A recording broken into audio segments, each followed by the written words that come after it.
Poor Superman by Fritz Leiber continues. The front door knocker clanked.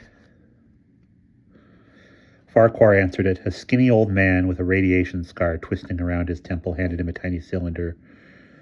"Radiogram for you, Willard," he grinned across the hall at Opperly.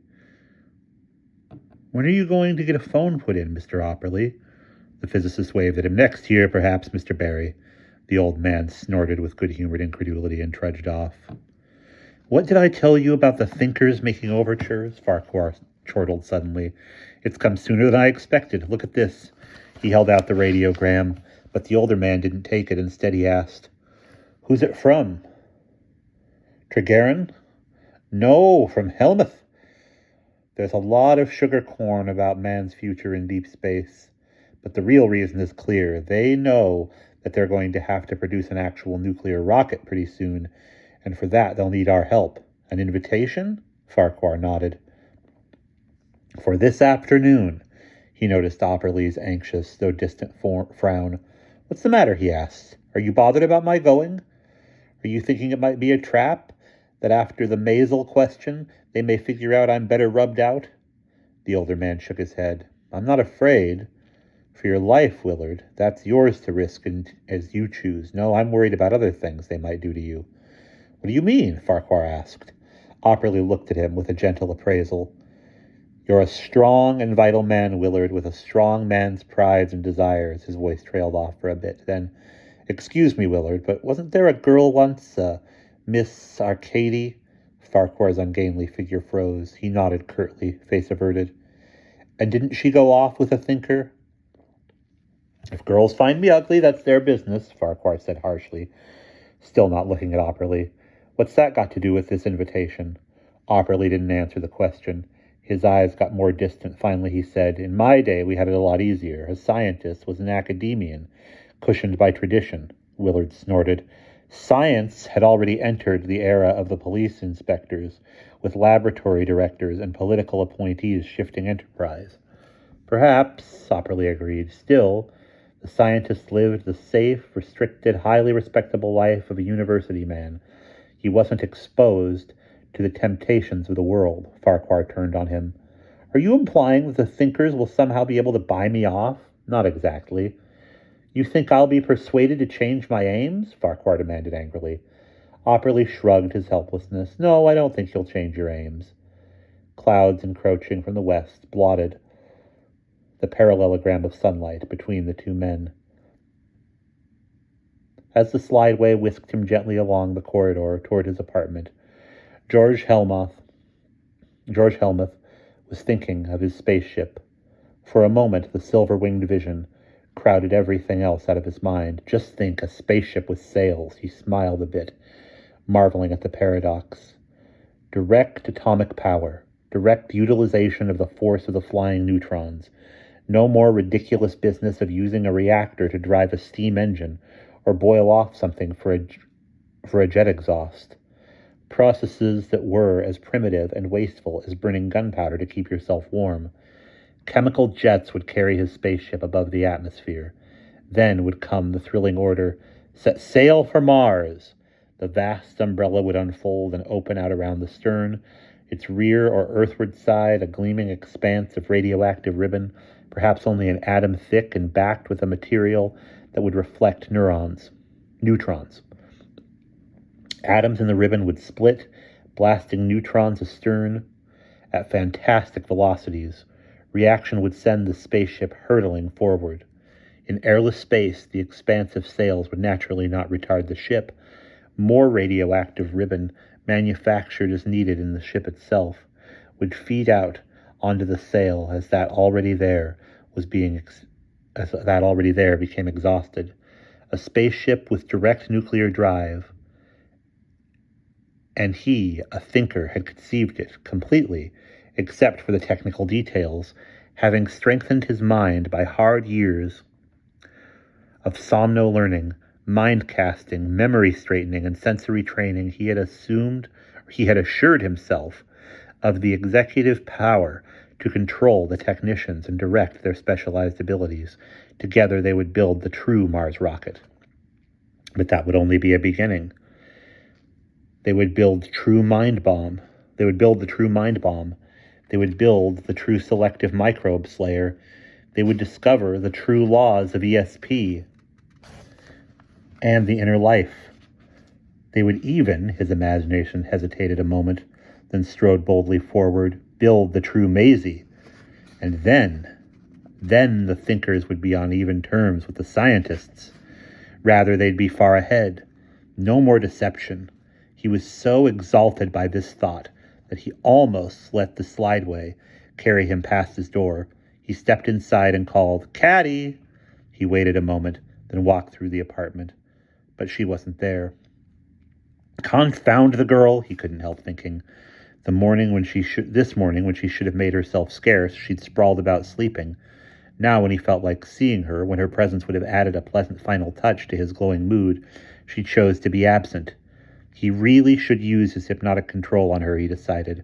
And again there sprang into his mind the word, a pet form of her name, that would send her into obedient trance. No, he told himself again, that was to be reserved for some moment or crisis or desperate danger, when he would need someone to strike suddenly and unquestioningly for himself and mankind. Caddy was merely a willful and rather silly girl, incapable at present of understanding the tremendous tensions under which he operated.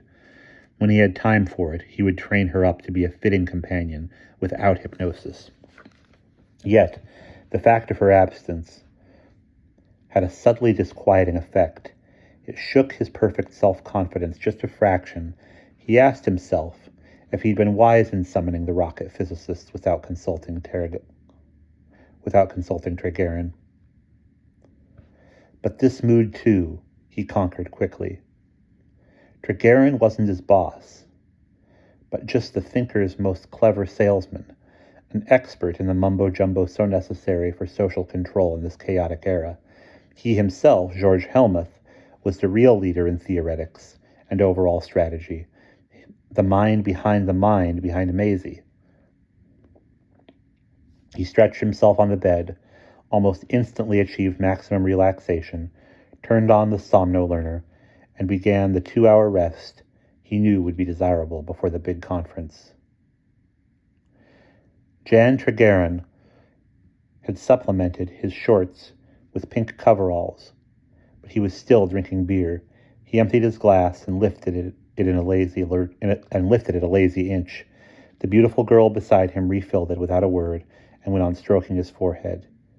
"Caddy," he said reflectively without looking at her, "there's a little job I want you to do. You're the only one with the proper background. The point is, it will take you away from George for some time." "I'd welcome it," she said with decision. "I'm getting pretty sick of watching his push-ups and all his other mind and muscle stunts. And that damn somno-learner of his keeps me awake." Tregerin smiled. "I'm afraid thinkers make pretty sad sweethearts." "Not all of them," she told him, returning his smile tenderly. He chuckled. "It's about one of those rocket physicists in the list you brought me, a fellow named Willard Farquhar." Caddy didn't say anything, but she stopped stroking his forehead. "What's the matter?" he asked. "You knew him once, didn't you?" "Yes," she replied, and then with surprising feeling, "The big, ugly ape? Well, he's an ape whose services we happen to need. I want you to be our contact girl with him." She took her hands away from his forehead. "Look, Jan," she said, "I wouldn't like this job. I thought he was very sweet on you once. Yes, as he never grew tired of trying to demonstrate to me, the clumsy, overgrown, bumbling baby. The man's disgusting, Jan. His approach to a woman is a child wanting candy and enraged because Mama won't produce it on the instant. I don't mind George.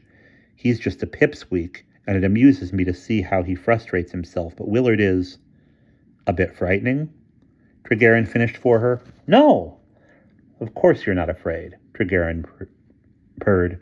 "You're our beautiful, clever Caddy who can do anything she wants with any man, and without whose—" "Look, Jan, this is different," she began agitatedly, "and without whose services we'd have got exactly nowhere. Clever, subtle Caddy, whose most charming attainment in the ever-appreciative eyes of Papa Jan is her ability to handle every man in the neatest way imaginable and without a trace of real feeling.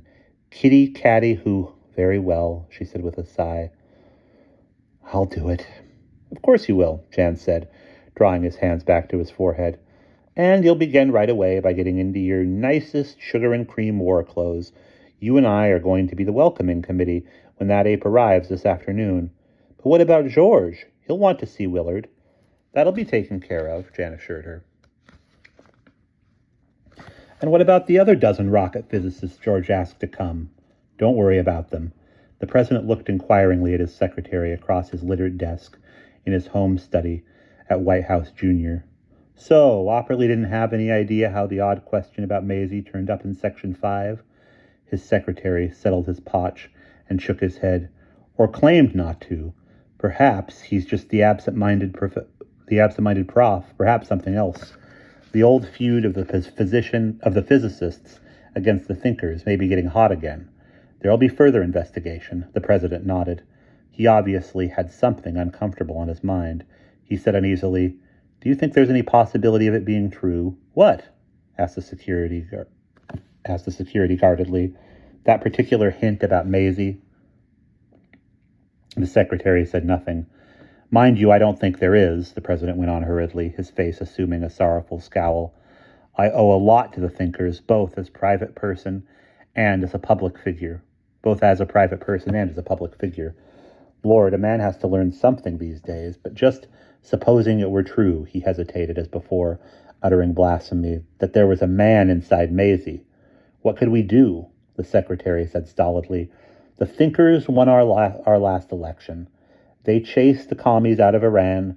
We brought them into the inner cabinet. We've showered them with public funds, he paused.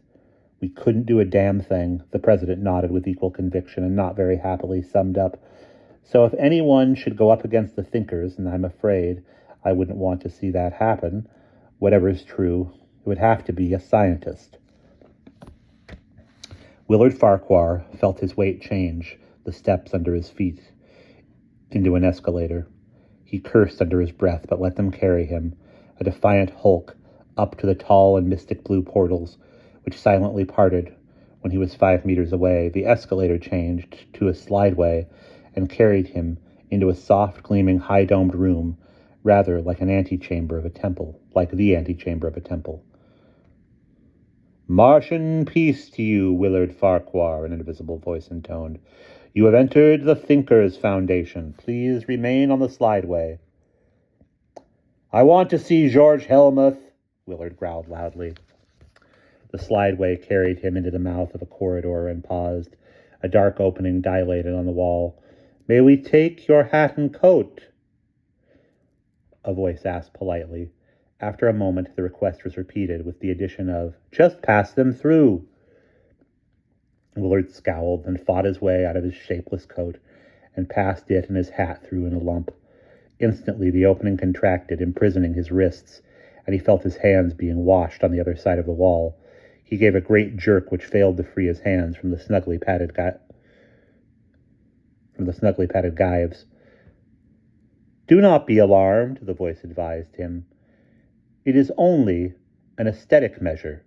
As your hands are laved, invisible radiations are slaughtering all the germs in your body, while more delicate emanations are producing a benign rearrangement of your emotions.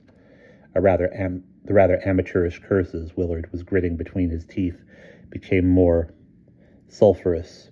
His sensations told him that a towel of some sort was being applied to his hands. He wondered if he would be subjected to a face washing and even greater indignities. Then, just before his wrists were released, he felt, for a moment only, but unmistakably, the soft touch of a girl's hand. That touch, like the mysterious, sweet chink of a bell in darkness, brought him a sudden feeling of excitement, wonder. Yet the feeling was as fleeting as that caused by a lurid advertisement. For as the slideway began to move again, carrying him past a series of depth pictures and inscriptions celebrating the thinker's achievements, his mood of bitter exasperation returned doubled. This place, he told himself, was a plague spot of the disease of magic in an enfeebled and easily infected world. He reminded himself that he was not without resources, The thinkers must fear or need him, whether because of the Maisel question or the necessity of producing a nuclear-powered spaceship. He felt his determination to smash them reaffirmed. The slideway, having twice turned into an escalator, veered toward an opalescent door, which opened as silently as the one below. The slideway stopped at the threshold. Momentum carried him a couple of steps into the room. He stopped and looked around. The place was a sybarite's modernistic dream. Sponge carpeting as thick as a mattress and topped with down, hassocks and couches that looked butter soft, a domed ceiling of deep glossy blue mimicking the night sky with the constellations tooled in silver, a wall of niches crammed with the statuettes of langurious men, women, beasts, and a self-serve bar with a score of golden spigots, a depth TV screen simulating a great crystal ball, here and there barbaric studs of hammered gold that might have been push buttons, a low table set for three with exquisite ware of crystal and gold, an ever-changing scent of resins and flowers. A smiling fat man clad in pearl-gray sports clothes came through one of the curtained archways. Willard recognized Jan Tregerin from his pictures, but did not want to offer to speak to him. Instead, he let his gaze wander with an ostentatious contempt around the crammed walls, take in the bar and the set table with its many wine glasses, and finally returned to his host. "And where," he asked with harsh irony, "are the dancing girls?" The fat man's eyebrows rose. "In there," he said innocently, indicating the second archway. The curtains parted. "Oh, I am sorry." The fat man apologized. "There seemed to be only one on duty. I hope that isn't too much at variance with your tastes." She stood in the archway, demure and lovely, in the off-the-bosom frock and pale skylon edged in mutated mink. She was smiling, the first smile that Willard had ever seen from her lips. "Mr. Willard Farquhar," the fat man murmured. "Miss Arcady Sims." George Helmuth turned from the conference table with its dozen empty chairs to the two mousily pretty secretaries. "No word from the door yet, master," one of them ventured to say. George twisted in his chair, though hardly uncomfortable, since it was a beautiful pneumatic job. His nervousness at having to face the 12 rocket physicists, a feeling which he had to admit had been unexpectedly great, was giving way to impatience. "What's Willard Farquhar's phone?" he asked sharply. One of the secretaries ran through a clutch of desk tapes, then spent some seconds whispering into her throat mic and listening to answers from over the soft speaker. "He lives with Morton Opperly, who doesn't have one," she finally told George in scandalized tones. "Let me see the list," George said. Then after a bit, "Try Dr. Welcome's place." This time there were results. Within a quarter of a minute he was handed a phone, which he hung expertly on his shoulder. "This is Dr. Asa Welcome," a reedy voice told him. "This is Helmuth of the Thinkers Foundation," George said icily. "Did you get my communication?" The reedy voice became anxious and placating. "Why, yes, Mr. Helmuth, I did. Very glad to get it, too. Sounded most interesting. Very eager to come, but yes. Well, I was just about to hop in my copter, my son's copter, when the other note came." "What other note?" "Why, the note calling the meeting off. I sent no other note." The man's voice became acutely embarrassed. "But I considered it to be from you, or just about the same thing. I really think I had the right to assume that." "How was it signed?" George rapped. "Mr. Jan Tregerin." George broke the connection. He didn't move until a low sound shattered his abstraction, and he realized that one of the girls was whispering a call through the door. He handed back the phone and dismissed them. They went in a rustle of jackets and skirtlets, hesitating at the doorway, but not quite daring to look back. He sat motionless a minute longer. Then his hand crept fretfully onto the table and pushed a button. The room darkened and a long section of wall became transparent. revealing a dozen silvery models of spaceships, beautifully executed. He quickly touched another. The models faded, and the opposite wall bloomed with an animated cartoon that portrayed with charming humor and detail the designing and construction of a neutron drive spaceship. A third button, and a depth picture of a deep star-speckled space opened behind the cartoon, showing a section of Earth's surface in the far distance, the tiny ruddy globe of Mars. Slowly, a tiny rocket rose from the section of Earth and spread its silvery sails. He switched off the pictures, keeping the room dark. By a faint table light, he dejectedly examined his organizational charts for the neutron drive project, the long list of books he had boned up on by somno-learning, the concealed table of physical constants, and all sorts of other crucial details about rocket physics. A cleverly condensed encyclopedic pony to help out his memory on technical points that might have arisen in his discussion with the experts. He switched out all the lights and slumped forward, blinking his eyes and trying to swallow the lump in his throat. In the dark, his memory went seeping back to the day when his math teacher had told him, very superciliously, that the marvelous fantasies he loved to read and hoarded by his bed weren't real science at all, but just a kind of lurid pretense. He had so wanted to be a scientist, and the teacher's contempt had cast a damper on his ambition. And now that the conference was canceled, would he ever know that it wouldn't have turned out the same way today? That his somno-learning hadn't taken? That his pony wasn't good enough? That his ability to handle people extended only to credulous farmer presidents and mousy girls in skirtlets? Only the test of meeting the experts would have answered those questions. Trigerin was the one to blame. Trigerin with his sly tyrannical ways. Trigerin with his fear of losing the future to men who really understood theoretics and could handle experts. Trigerin so used to working by deception that he couldn't see when it became a fault and a crime. Trigerin, who must now be shown the light, or failing that, against whom certain steps must be taken. For perhaps half an hour, George sat, very still, thinking. Then he turned to the phone, and after some delay, got his party. "What is it now, George?" Caddy asked impatiently. "Please don't bother me with any of your moods, because I'm tired and my nerves are on edge." He took a breath. When steps may have to be taken, he thought, one must hold an agent in readiness. "Cadams," he intoned hypnotically, vibrantly. "Cadams." The voice at the other end had instantly changed, become submissive, sleepy, supplicant. "Yes, master?" Morton Opperly looked up from the sheet of neatly penned equations at Willard Farquhar, who had somehow acquired a measure of poise.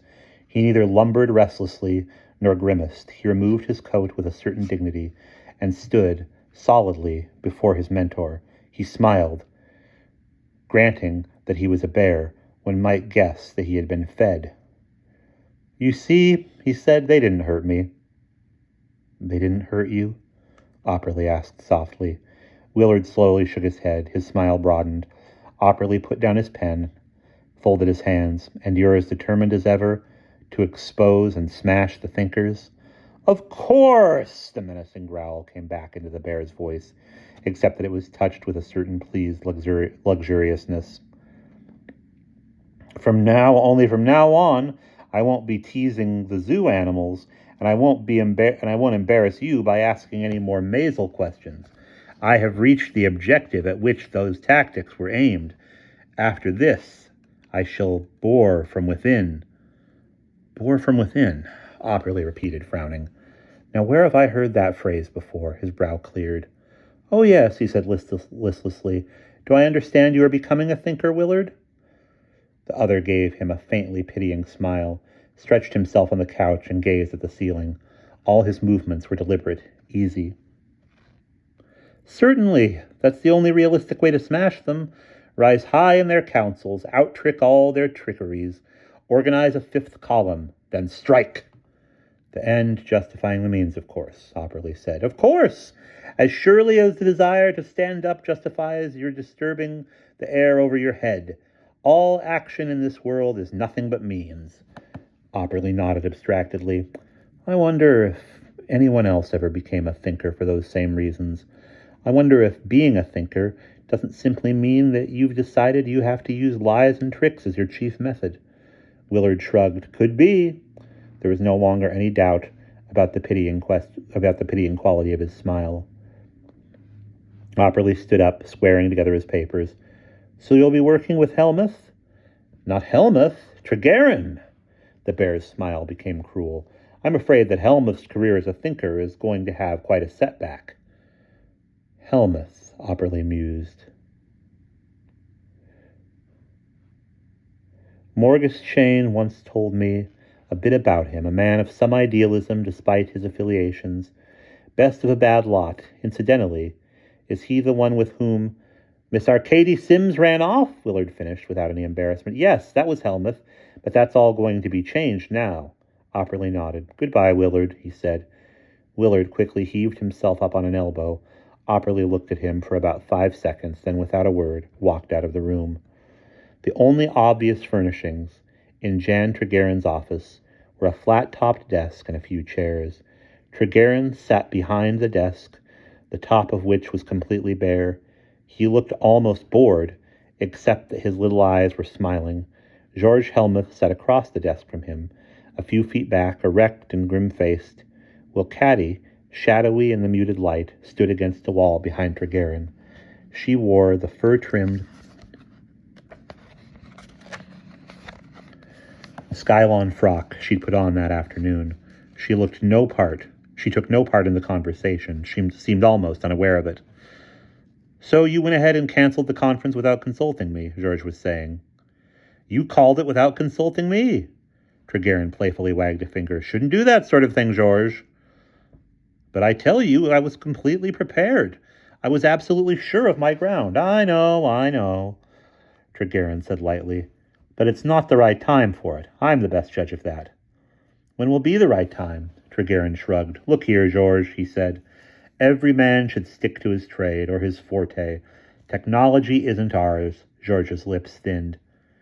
But you know as well as I do that we are going to have a nuclear spaceship and actually go to Mars someday. Tregerin lifted his eyebrows. Are we? Yes, just as we are going to have to build a real Maisie. All the things we've done until now have been emergency measures. Excuse me. Excuse me. Really?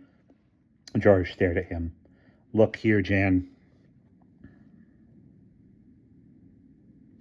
he said, gripping his knees with his hands. You and I are going to have to talk things through. Are you quite sure of that? Jan's voice was very cool. I have a feeling that it might be best if you said nothing and accepted things as they are. No! Very well. Tregerin settled himself in his chair. I helped you organize the thinkers, George said and waited. At least I was your first partner. Tregerin barely nodded. Our basic idea was that the time had come to apply science to the life of man on a large scale, to live rationally and realistically. The only things holding the world back from this all-important step were the ignorance, superstition, and inertia of the average man, and the stuffiness and lack of enterprise of the academic scientists. Yet we knew that in their deepest hearts, the average man and the professionals were both on our side. They wanted the new world visualized by science. They wanted the simplifications and conveniences, the glorious adventures of the human mind and body. They wanted the trips to Mars and into the depths of the human psyche. They wanted robots and thinking machines. All they lacked was the nerve to take the first big step. And that was what we supplied. It was no time for half measures, for slow and sober plotting. The world was racked by wars and neurosis, in danger of falling into the foulest hands. What was needed was a tremendous and thrilling appeal to the human imagination, an earth-shaking affirmation of the power of science for good. But the men who provided that appeal and affirmation couldn't afford to be cautious. They wouldn't check and double-check. They couldn't wait for the grudging and jealous approval of the professionals. They had to use stunts, tricks, fakes, anything to get over the big point. Once that had been done, once mankind was headed down the new road, it would be easy enough to give the average man the necessary degree of insight, to heal the breach with the professionals, to make good in actuality what had been made good only in pretense. Have I stated our position fairly? Treguerin's eyes were hooded. You're the one who's telling it. On those general assumptions, we established our hold on susceptible leaders of the mob. George went on. We built Maisie and the Mars rocket and the mind bomb. We discovered the wisdom of the Martians. We sold the people on the science that the professionals had been too high-toned to advertise or bring into the marketplace. But now that we've succeeded, now that we've made the big point, now that Maisie and Mars and science do rule the average human imagination, the time has come to take the second big step, to let accomplishment catch up with imagination, to implement fantasy with fact. Do you suppose I'd ever have gone into this with you if it hadn't been for the thought of the second big step? Of that second big step?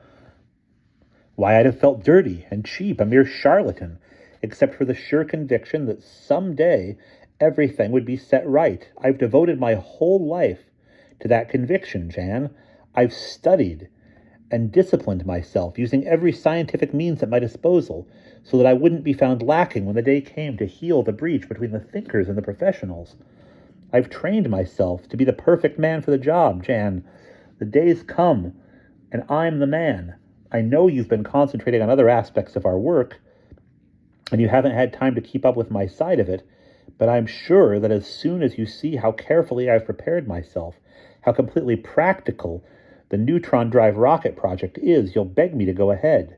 Treguerin smiled at the ceiling for a moment.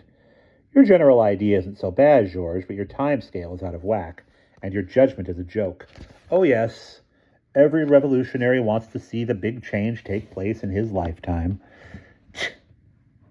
It's as if he were watching evolutionary vaudeville and wanted the ape-to-man act over in 20 minutes. Time for the second big step, George. The average man's exactly what he was 10 years ago, except that he's got a new god. More than that, or more than ever, he thinks of Mars as a Hollywood paradise, with wise men and yummy princesses. Maisie is mama magnified 1,000,000 times.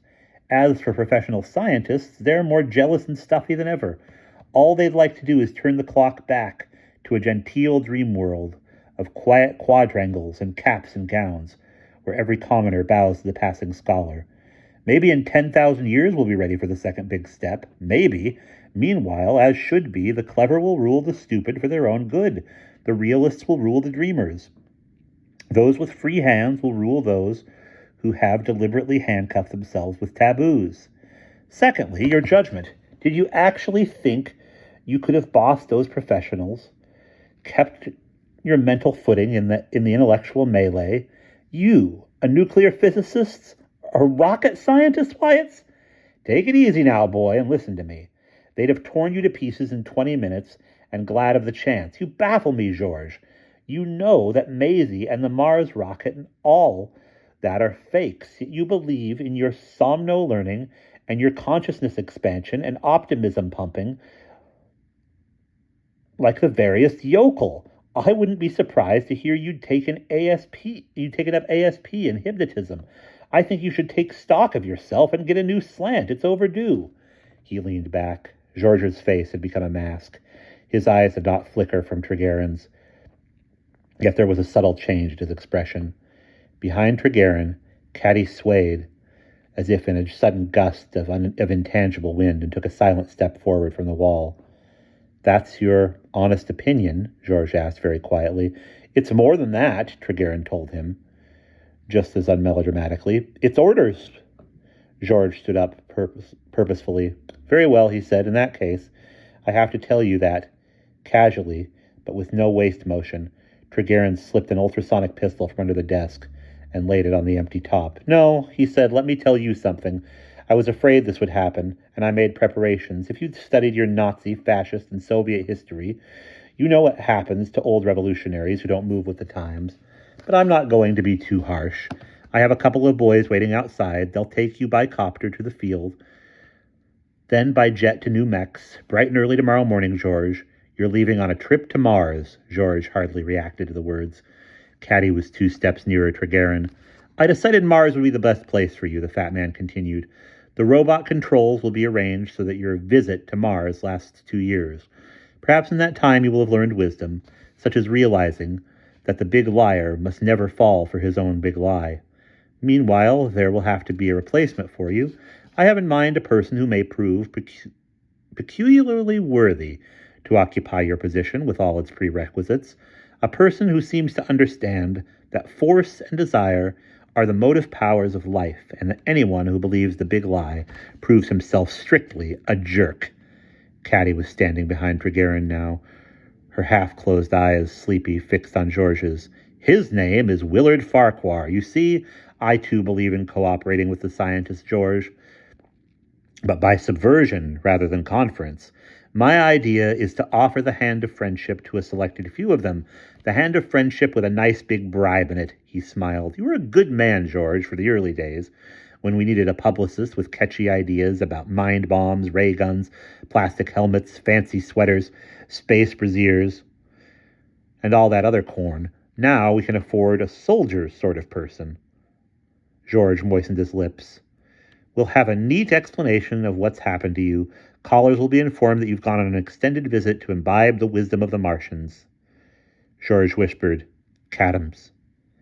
Caddy leaned forward, her arms snaked down Tregarin's, as if to imprison his wrists, but instead she reached out and took the ultrasonic pistol and put it in Tregarin's right hand. Then she looked up at George with eyes that were very bright. She said, very sweetly and sympathetically, Poor Superman. And that's the end.